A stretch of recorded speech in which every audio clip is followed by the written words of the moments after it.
আমরা 1952 সালে ভাষা আন্দোলন দেখিনি, কিন্তু শুনেছি রফিক শফিক সালাম বরকত ভাইরা তারা নিজেরা হত্যা হয়েছে, তাদের নিজেদেরকে হত্যা করা হয়েছে।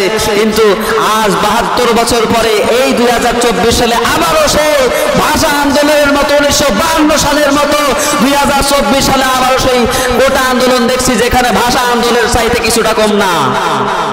200 বছর ক্ষমতা পেয়ে তাই আল্লাহ তাআলা তাকে কয়েক ঘন্টার ভিতরে ধরাশায়ী করে ফেললো। আর তুমি তো 20 বছর।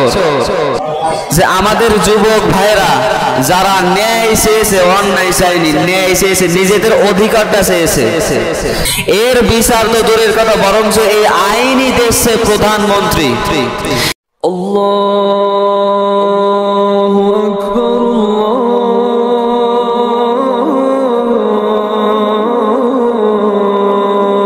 আল্লাহু আকবার। আলহামদুলিল্লাহ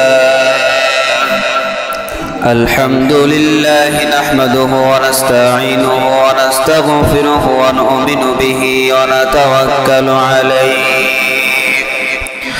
ونعوذ بالله من شرور أنفسنا من يهده الله فلا مضل له ومن يضلله فلا هادي له ونشهد أن لا إله إلا الله وحده لا شريك له ونشهد أن سيدنا وحبيبنا ومولانا محمدا عبده ورسوله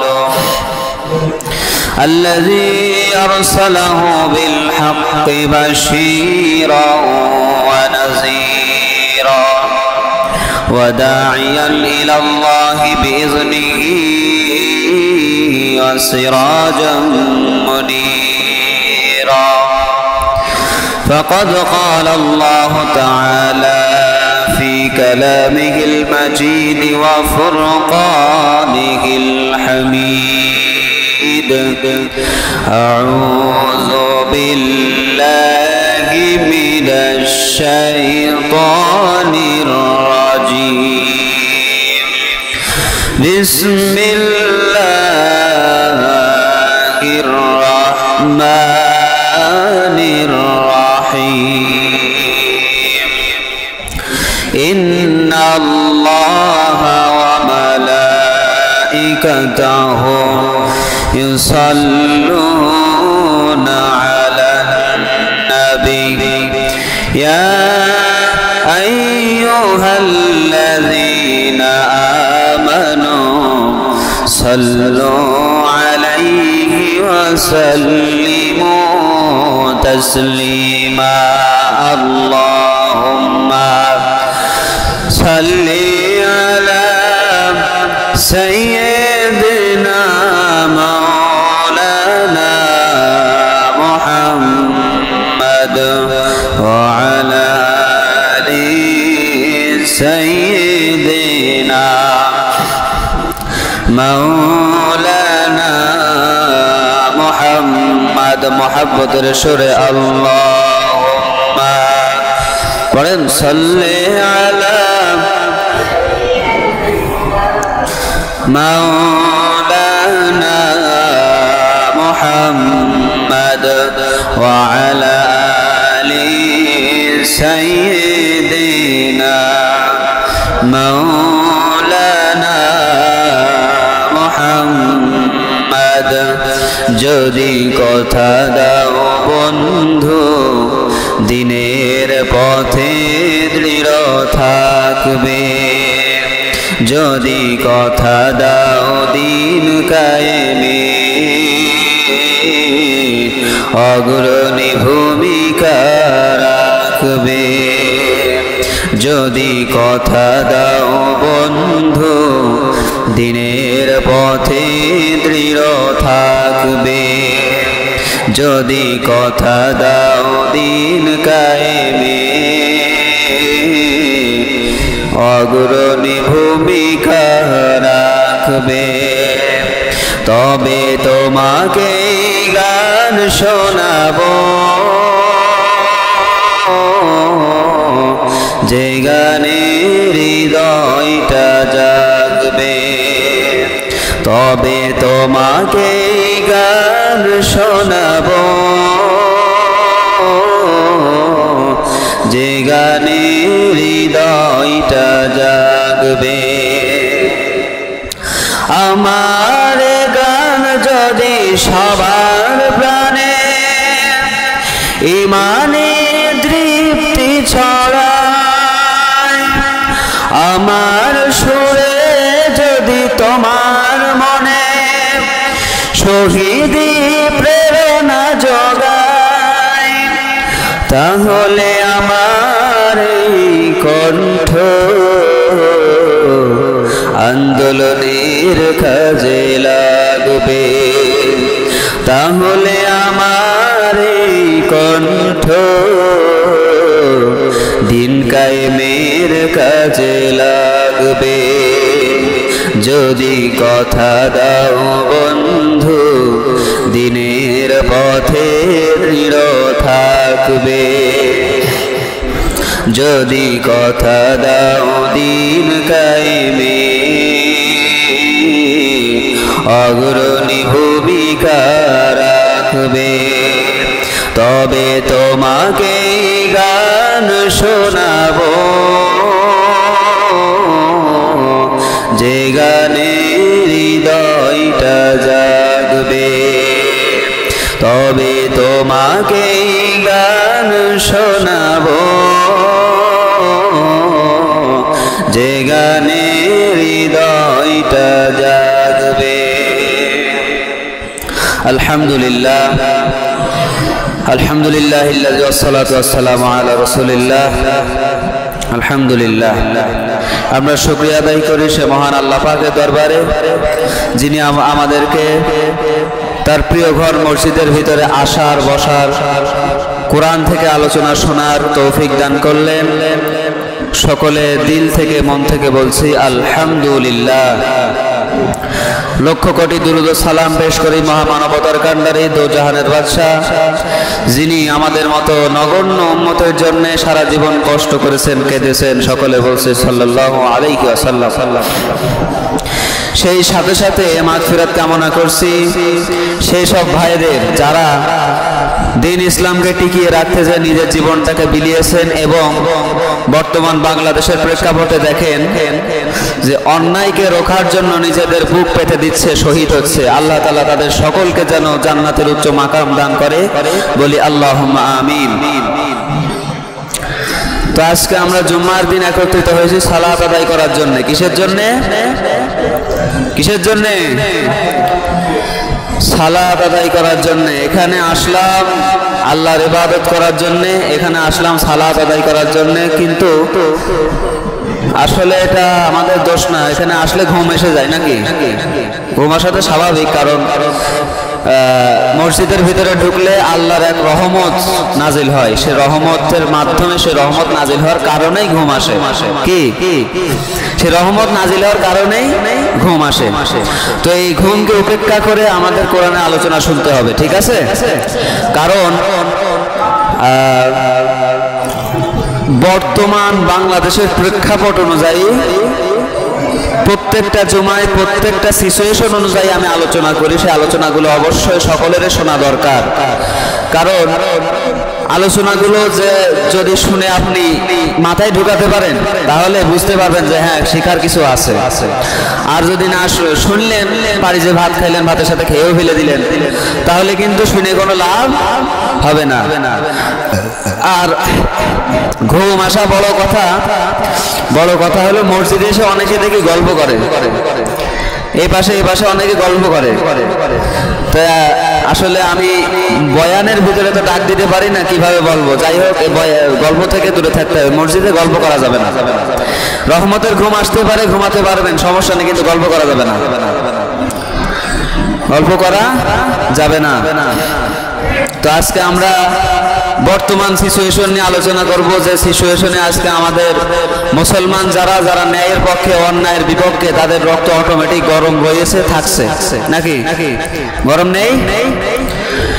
যারা মুসলমান, যারা ন্যায়ের পক্ষে, যারা অন্যায়ের বিপক্ষে, তারা এই সিচুয়েশন থেকে, এই খবরগুলো শুনে, এই কাহিনীগুলো দেখার পরে ওদের রক্ত আর ঠান্ডা থাকতে পারে না, ওদের রক্ত অটোমেটিক গরম রয়েছে এবং থাকছে।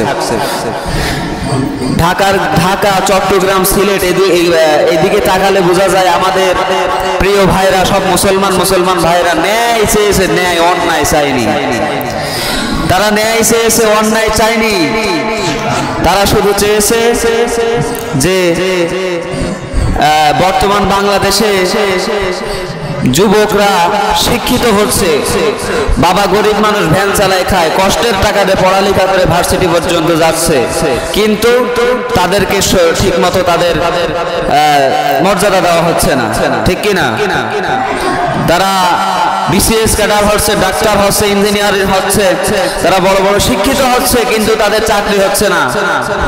তার একটাই কারণ, বাংলাদেশে মুক্তিযোদ্ধায় ভরপুর নাকি? খোঁজ নিয়ে দেখা যাবে না যাদেরকে মুক্তিযোদ্ধা কোঠা দিয়ে রেখেছে ওরা মুক্তিযোদ্ধা দেখেইনি। ওরা ভারতে গিয়েছে ট্রেনিং করতে, যে ওই পান বিড়ি সিগারেট খেয়ে এসে থেকে দেশ স্বাধীন হয়ে গেছে, ওদের মুক্তিযোদ্ধা বানাই দিয়েছে।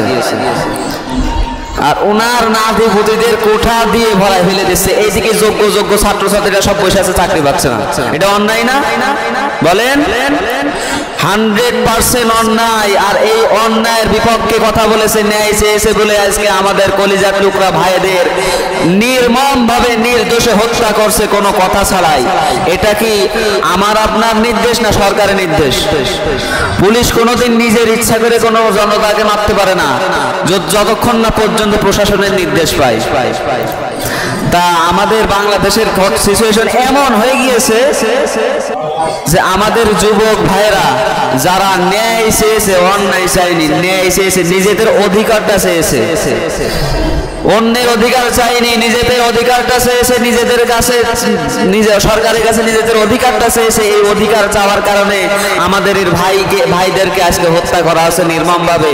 আমাদের এই ভাইদেরকে গুলি করে পিটিয়ে লাশ করে দেওয়া হচ্ছে, মেরে ফেলা হচ্ছে, হত্যা করা হচ্ছে। এর বিচার তো দূরের কথা, বরঞ্চ এই আইনি দেশে প্রধানমন্ত্রী, এর বিচার করা দূরের কথা, আইনি দেশে প্রশাসন, সরকার, তাই বিচার করবে কে? চেয়ারম্যানের লোক যদি আপনার মারে, আপনি বিচার চাবেন কার কাছে? চেয়ারম্যান আপনার বিচার করবে? চেয়ারম্যানের লোক আপনার মেরে হাত পা ভেঙে দিয়েছে, আপনি যে বলছেন চেয়ারম্যান সাহেব বিচার করে দিতে হবে, তার কারা মেরেছে তা আপনার ভাই বোন, চেয়ারম্যান বিচার করবে? চেয়ারম্যান আরো উল্টো আপনার লাগাবে, বলবে যে আমার সাথে নালিশ করলি কেন, তাই না? এখন হয়ে গেছে ঠিক একই অবস্থা। আমাদের এই স্বাধীন বাংলাদেশে 1971 সালের সেই স্বাধীনতার সেই যুদ্ধে আমাদের বহু মুক্তিযোদ্ধারা, বহু সেনা সৈনিকরা জীবন দিয়ে, প্রাণ দিয়ে, রক্ত দিয়ে, মা বোনকে হারিয়ে এই স্বাধীন বাংলাদেশ তৈরি করেছে। এই স্বাধীন বাংলাদেশে এখন আর সেই স্বাধীনতা নেই। এই স্বাধীন বাংলাদেশে এখন সেই স্বাধীনতা নেই। স্বাধীন বাংলাদেশে এখন চলছে হত্যা নির্মম ভাবে। তাও যাদের মাধ্যমে আমরা স্বাধীনতা পেয়েছিলাম ওই ভাইদেরকে হত্যা করা হচ্ছে। এটা কি অন্যায় না? ন্যায় এটা ন্যায় না, এটা অবশ্যই অন্যায়। আমরা সেটা চুপ করে দেখছি। মনে রাখবেন, আমাদের ভিতরে যাদের এক জাররা পরিমাণ ঈমান আছে, তারা কোনোদিন এগুলো দেখার পরে চুপ করে ঘরে বসে থাকতে পারে না। তারা অবশ্যই এই বাতিল শক্তির বিরুদ্ধে নিজেকে বজ্র কঠোর হয়ে দাঁড় করিয়ে দেবে। কথা শুনছেন না নাকি আপনারা? না শুনছেন না আমার মনে হয়, কারণ আপনারা সবাই তো হয় সোশ্যাল মিডিয়ায় ঢোকেন না। ঢুকবেন কিভাবে? এই শয়তান, এই বেয়াদবটা, এর সব কিছু ফাঁস হয়ে যাচ্ছে, এর সকল কুকর্ম সবকিছু পাবলিকের সামনে ধরা পড়ে যাচ্ছে।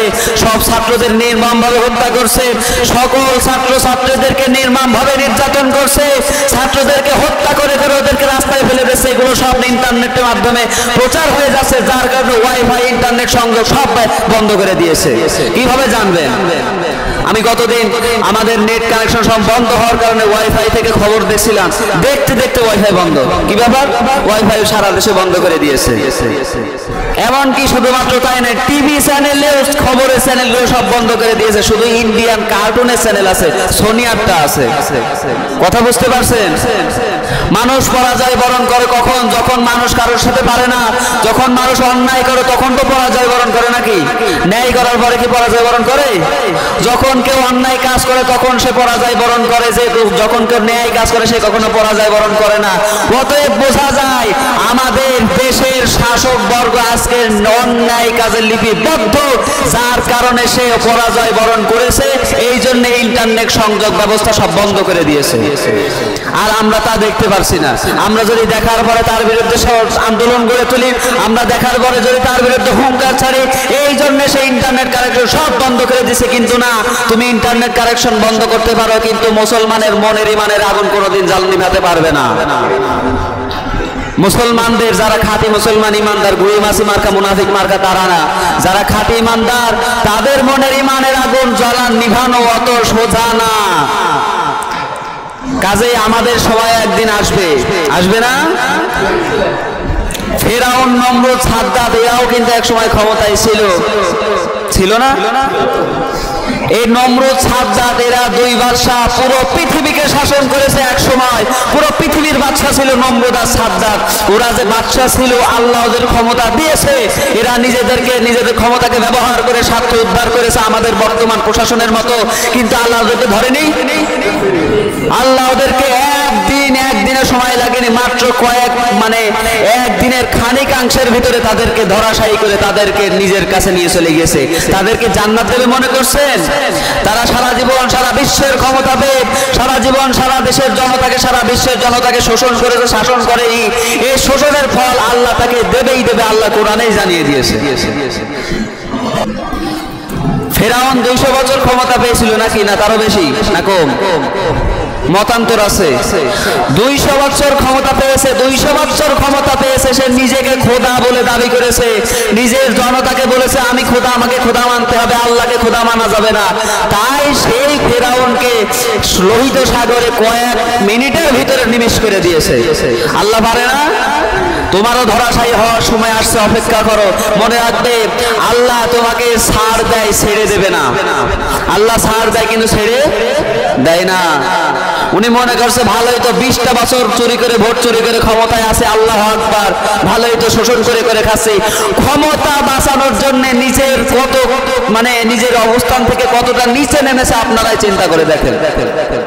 নিজের শেয়ার বাঁচানোর জন্য, নিজের ক্ষমতা বাঁচানোর জন্য আজকে আমাদের যুব সমাজকে নির্মমভাবে হত্যা করছে। এরপরে কলেজ বিশ্ববিদ্যালয়ে ছাত্রছাত্রীদেরকে হত্যা করছে, যারা আগামী দিনের ভবিষ্যৎ, তাদেরকে বিনা দোষে একেবারে নির্মমভাবে হত্যা করছে শুধুমাত্র এই ক্ষমতা টিকানোর জন্য। তাহলে বুঝতে পারছেন যে যারা অন্যায় করে, যারা অন্যায় শাসক, তারা নিজের ক্ষমতা টিকানোর জন্য কতটা নিচে নামতে পারে, কতটা নিচে নামতে পারে। কিন্তু এই ক্ষমতা তোমার চিরস্থায়ী হবে না, তোমাকেও মৃত্যুবরণ করতে হবে। এবং আমাদের সময় আসবে, আমরাও প্রতিশোধ গ্রহণ করব, আমরাও ছাড় দেব না। কেননা আল্লাহ তাআলা কুরআনুল কারীমে প্রতিশোধ নিতে বরাদ্দ করে দিয়েছেন আমাদেরকে, প্রতিশোধ নিতে জায়েজ করে দিয়েছেন আমাদেরকে। আল্লাহ তাআলা কুরআনুল কারীমে প্রতিশোধ নেওয়ার জন্য ফরজ করে দিয়েছে আমাদের উপরে, আমরাও প্রতিশোধ নেব। উনারা মনে করছে মুসলমানরা খুব সাদাসিধে মানুষ, এরা মাফ করে দিতেই জানে, আর এদের কোরআনে আছে মাফ করা, মাফ করে দেবে, কিছু বলবে না। কোরআনে যেমনি মাফ করা আছে সেমনি প্রতিশোধ নেওয়ার কথাও কোরআনে আছে, নেই? আমরা প্রতিশোধ নিয়ে দেখিয়ে দেব। তুমি আমাদের মতো ভাইরা, আমাদের বড় ভাইদেরকে হত্যা করছো, নির্মমভাবে অন্যায়ভাবে হত্যা করছো, মনে রাখবে এর প্রতিশোধ আমরা নিয়ে দেখিয়ে ছাড়বো যে আমরাও প্রতিশোধ নিতে পারি। আমরাও অবশ্যই অস্ত্র হাতে নিতে জানি, শুধু নেই না তাই। মনে করছে আরামে আছে, তাই না? মনে করছে আরামে আছে, কিন্তু খবর হয়ে যাবে না, সময় হোক নাকি, ধৈর্য ধরো, খবর হয়ে যাবে না। তুমি তো 20 বছর, ফেরাউন 200 বছর ক্ষমতায় ছিল, তারও খবর হয়েছে, তোমারও হবে নাকি? কথা বলে না কেন? আল্লাহ তাআলা রব্বুল আলামিন সূরাতুল আল বাকারা 178 নম্বর আয়াতে বলছেন, ইয়া আইয়ুহাল্লাযীনা আমানু কুতিবা আলাইকুমুল কিসাসু ফিল কতলা আল হুররু বিল হুররি ওয়াল আবদু বিল আবদি ওয়াল উনসা বিল উনসা فمن عفي له من أخيه شيء فاتباع بالمعروف وأداء ইলাইহি বিইহসান যালিকা তাখফীফুম মির রাব্বিকুম ওয়া রাহমা ফামান ই'তাদা বা'দা যালিকা ফালাহু আযাবুন আলীম। একটু জোরে বলে আল্লাহু আকবার। কোরআনুল কারীমের সূরাতুল বাকারা 2 নম্বর সূরা 178 নম্বর আয়াত আল্লাহ তাআলা জানিয়ে দিচ্ছেন, ইয়া আইয়ুহাল্লাযীনা আমানু, হে বিশ্বাস স্থাপনকারীরা, হে মুমিনরা, হে ঈমানদাররা, কুতিবা, তোমাদের উপরে ফরজ করা হয়েছে, আলাইকুমুল কিসাস, প্রতিশোধ ফরজ করা হয়েছে। কি ফরজ করা হয়েছে? তাহলে আমরা প্রতিশোধ নেব না? আল্লাহ কোরআনুল কারীমে বলছেন তোমাদের উপরে প্রতিশোধ ফরজ করা হয়েছে। সূরাতুল বারিজে মিলাবেন সূরাতুল বাকারা 2 নম্বর সূরা 178 নম্বর আয়াত আল্লাহ তাআলা বলছেন যে তোমাদের উপরে যারা ঈমানদার তোমাদের উপরে প্রতিশোধ নেওয়া ফরজ করে দেওয়া হয়েছে। তার মানে বোঝা লাগবে আমাদের উপরে অত্যাচার করে তুমি পার পাবা না, আমরা প্রতিশোধ গ্রহণ করে তারপরে তোমাদের ছাড়বো। প্রতিশোধ নেওয়ার সময় আমাদেরও আসবে, প্রতিশোধ নেওয়ার সময় আমাদেরও আসবে। আল্লাহ তাআলা এরপরে বললেন, আলাইকুমুল কিসাসু ফিল কতলা, আল হুররু বিল হুররি ওয়াল আবদু বিল আবদি ওয়াল উনসা বিল উনসা, অর্থাৎ হত্যার পরিবর্তে হত্যা, গোলামের পরিবর্তে গোলাম, এরপরে স্বাধীনের পরিবর্তে স্বাধীন, তারপরে মহিলার পরিবর্তে মহিলা। মানে যা তোমাদের মাজলুমের উপরে জুলুমকারীরা যা জুলুম করবে তার পরিবর্তে তোমরা প্রতিশোধ নিতে পারবে। বুঝা গেছে? মানে আমাদের এক ভাইকে ওরা হত্যা করেছে, আমরা তাকে হত্যা করতে পারবো, এই নির্দেশ আল্লাহ দিয়েছে। কথা বুঝতে পারছেন? আমরা আমাদের ভাইদের যারা হত্যা করেছে, আমাদেরকে যারা নির্মমভাবে নির্দোষে হত্যা করেছে, আল্লাহ তাআলা কোরআনে পাকে জানিয়ে দিয়েছেন বদলা বদলি হবে, বদলা বদলি হবে। তোমাদেরকে হত্যা করেছে একজন ভাইকে, তুমিও একজনকে নির্মমভাবে হত্যা করতে পারো, কোনো সমস্যা নাই। কোরআনুল কারীমের আয়াত, আমার কথা না। অতএব আরামে ঘুরে বেড়ালে হবে না, আমরাও প্রতিশোধ নেব, সময় আমাদেরও আসবে। কথা বলতে ভয় লাগছে, কারণ সিচুয়েশন তো এখন এইটা, যদি ধরা পড়ে যায়। আরে ভাই, আপনাদের কথা মাইকে আসছেন, আমার কথা যাচ্ছে, আমার ভয় লাগছে না, আপনাদের লাগছে কেন? এরপরে বলছেন আর হুররু বিল হুররি ওয়াল আবদু বিল আবদি ওয়াল উনসা বিল উনসা, গোলামের পরিবর্তে গোলাম, মহিলার পরিবর্তে মহিলা, নারীর পরিবর্তে নারী। আমাদের এক ভাইকে হত্যা করবে, আমরা এক ভাইকে হত্যা করতে পারবো। আমাদের এক বোনকে হত্যা করবে, আমরাও ঠিক অনুরূপভাবে একটা নারীকে হত্যা করতে পারবো। আল্লাহ তাআলা কোরআনে জানিয়ে দিচ্ছেন, অতএব মনে রাখতে হবে আমাদের উপরে নির্যাতন জুলুম করে তুমি ছাড় পাবে না, তোমার উপরে প্রতিশোধ নেওয়ার সময় আমাদেরও একদিন আসবে, সেদিন কিন্তু আমরা তোমার ছাড় দিয়ে কথা বলবো। বলেন। এরপরে আল্লাহ তাআলা বলছেন, ফামান উফিয়া লাহু মিন আখিহি শাইউন ফাত্তিবাউন বিল মা'রুফ, কিন্তু যদি কেউ তার ভাইয়ের দ্বারা ক্ষমাপ্রাপ্ত হয়, মানে আপনি আমাকে অত্যাচার করেছেন, এখন আমি মজলুম, এখন আমি যদি আপনাকে ক্ষমা করে দিই সেই হিসাব আলাদা। ক্ষমা করার আবার দুটি শর্ত আছে, একটা হলো আল্লাহ তাআলার খুশি করার জন্য, যে আল্লাহ খুশি হবে সেই অর্থে ক্ষমা করলাম, আরেকটা হলো যে মুক্তিপণ গ্রহণ করতে হবে, মুক্তিপণ গ্রহণ করতে হবে, তাহলে ক্ষমা করা যাবে। কিন্তু ফাত্তিবাউন বিল মা'রুফ ওয়া আদাউন ইলাইহি বিইহসান, সেটা যেন অনুগ্রহের সাথে সেই মুক্তিপণটা যথাসময়ে বিচার অনুযায়ী দিয়ে দেয়। মানে যে মুক্তিপণ আমি চেয়েছি, আমি তো মজলুম, আমি যে মুক্তিপণ চেয়েছি সেটা আপনাকে অতি সত্ত্বর দিয়ে দিতে হবে, আপনাকে কোনো দ্বিধা ছাড়া দিয়ে দিতে হবে। আজ যদি বেশি মাতব্বারি করেন কপাল খারাপ আছে।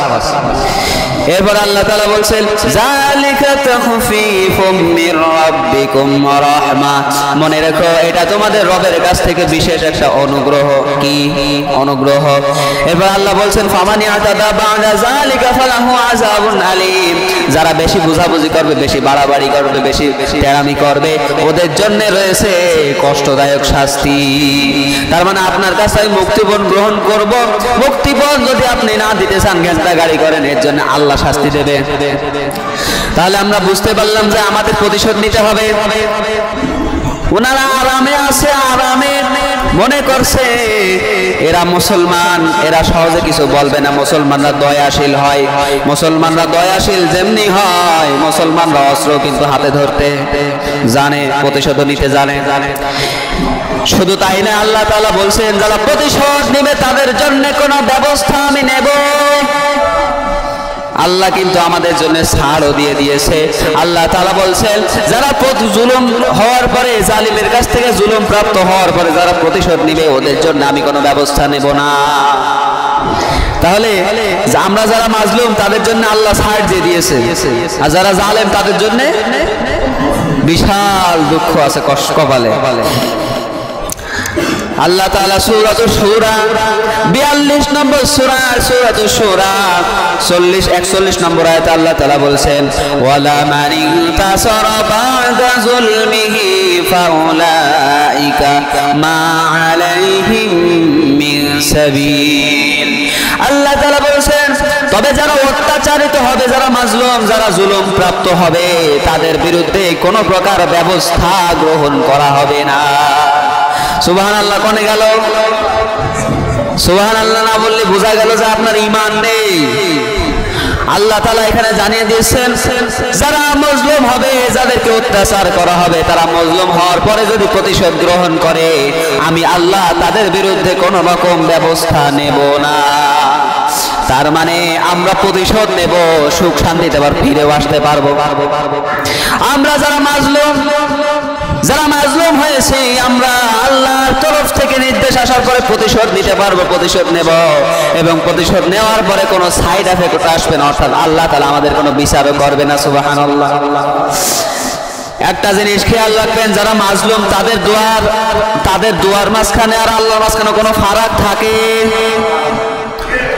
মজলুমকে যখন জুলুম করা হবে, মজলুম যখন আল্লাহর দরবারে বদদুয়া করবে রব্বুল আলামিন, আল্লাহ আমাকে অন্যায় ভাবে জুলুম করে আমাকে হত্যা করেছে, আল্লাহ অন্যায় ভাবে আমাকে এইভাবে মারছে, আল্লাহ তুমি এদের বিচার করো। মনে রাখবেন ওই মজলুমের দোয়া আল্লাহর কাছে পৌঁছাইতে দেরি হয় না, মুহূর্তের ভিতরে পৌঁছায় যায়।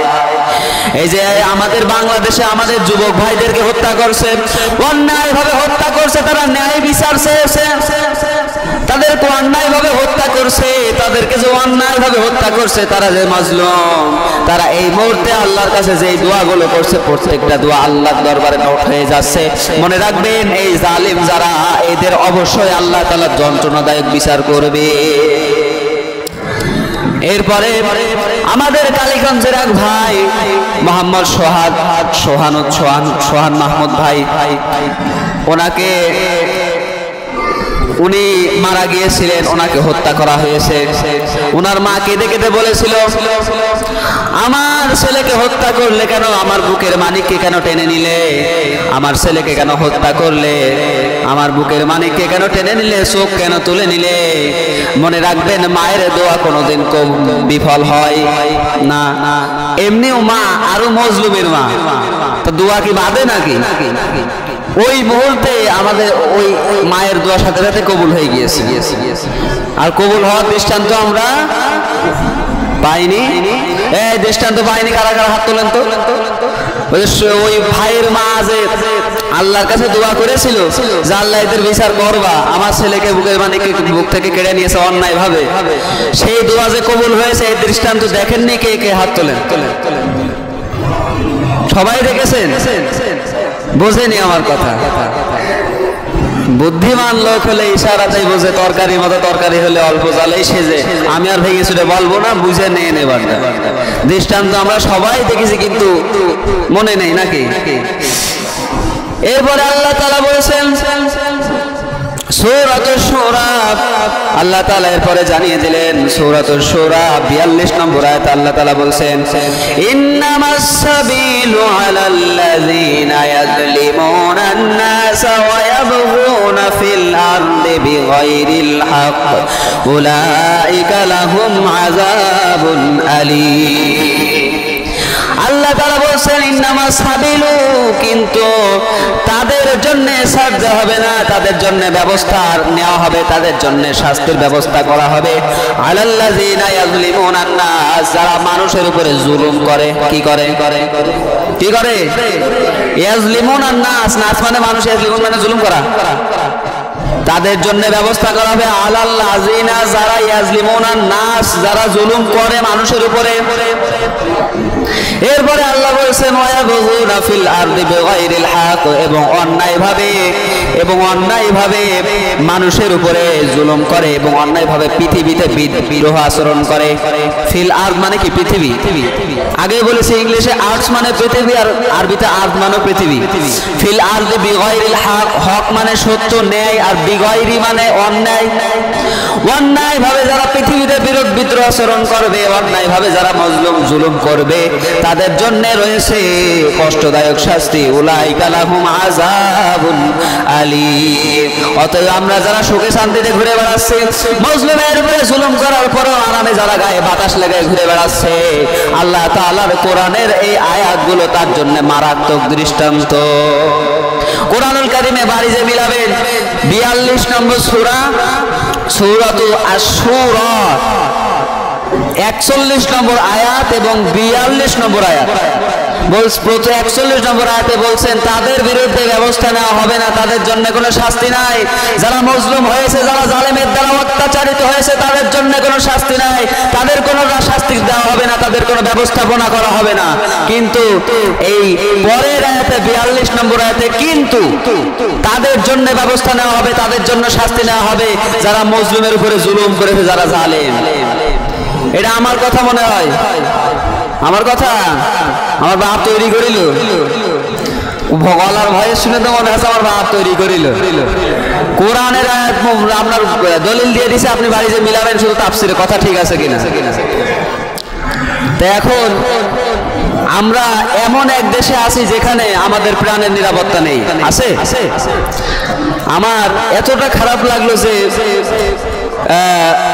আবু সাইদ ভাই আপনারা তো দেখেছেন, উনি বলছে আপনারা থামেন, এইভাবে প্রথমে থামাতে চেয়েছে, থামেনি, শেষমেশ বলছে আমাকে গুলি করেন, বিরাট পেতে দিয়েছে। সত্যি তাকে কয়েকটা গুলি করে হত্যা করা হয়েছে। কি আপনারা দেখেননি? মনে হয় চোখ অন্ধ ছিল, গুলি করা হয়নি। এটা ন্যায় না অন্যায় এবার আপনারাই বলেন। সে শুধু বলেছে না আমাকে গুলি করো, আমরা ন্যায় চেয়েছি, তোমরা ন্যায় বিচার না করে আরো অন্যায়ের দিকে ঝুঁকছো, আরো আমাদের উপরে অন্যায় বিচার করছো। আমি থামতে বলেছি, থামছো না, আমাকে গুলি করো। সত্যি তাকে গুলি করে হত্যা করেছে, এর কোনো বিচার নাই। এটা আমাদের সেই স্বাধীন বাংলাদেশ।